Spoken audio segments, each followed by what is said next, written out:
get it all the time. This is my daughter, and she came to back me up tonight. One of the biggest challenges impacting our profession today is stress. There's stress everywhere, obviously, but in our profession, it seems to be growing at lightning speed. If it's not the hours of paperwork now mandated to prove that we're teaching, maybe it's the extra 45 minutes added to my commute because the class is closed. Could be that. It could be SGOs. My SGO depends on the DORA test that my first graders took yesterday. Every computer froze a minimum of 4 times. Wow. Restarted 5 times.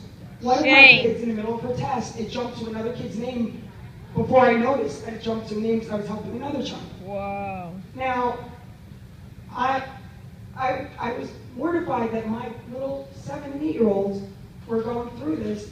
Their attention span at that age, you know, it's difficult.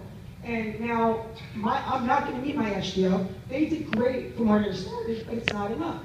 And quite frankly, maybe if the technology worked, they would have done better. I don't know. But I have to deal with that, and I have to fight through the technology every day. We have our new plan book system. It took me about 35 pages to print out for plans for a week. We rarely get ink, so we don't have ink. We were told in September at our open meeting, take your lunch money and go buy materials, because if you don't have them, it's your fault. Now, to start off such a traumatic year, with that being the first thing we're told on the first day, it was a little upsetting. We do our best. We really, really try. I love my kids. And I have a really rough bunch. As some of you know, some of you were in my room today and saw, it's not easy. And I love my kids. They call me mommy. You know, we sing, we dance. I love my job. I left school crying today. You know why? It's stress. And not that one thing we can do is going to change it, but one thing that can help is stability. We need a contract. My job is to go in every day and give my kids the stability they don't have when they leave the building. And I do it because I love them. I do it because I'm a mom. I treat them like they're my kids. I wouldn't do anything less for them than I do for this kid sitting right here. Or standing, sorry, she corrected me, she's standing right there. She's been to school with me. She came on Bring Your Daughter to Work Day. She loved meeting the kids. She loved everything about it.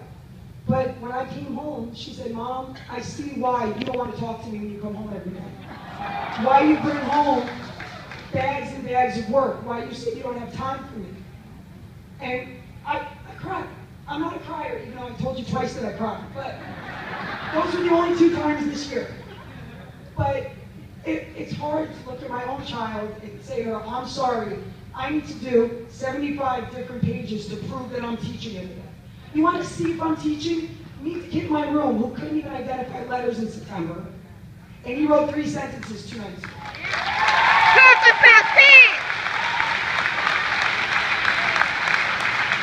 Now, he didn't achieve enough on the SGO for him to pass, for him to be performing well data-wise, but he now recognizes 50 sight words. He didn't recognize anything in September, but that's going to go to the side because if I'm not meeting certain numbers, it's nothing, and it's not nothing. These kids matter to us, and I know they matter to you, and when we're stressed, they're stressed. You can do something. You can help us out. Give us the stability we deserve, and give us a fair and equitable contract. Thank you.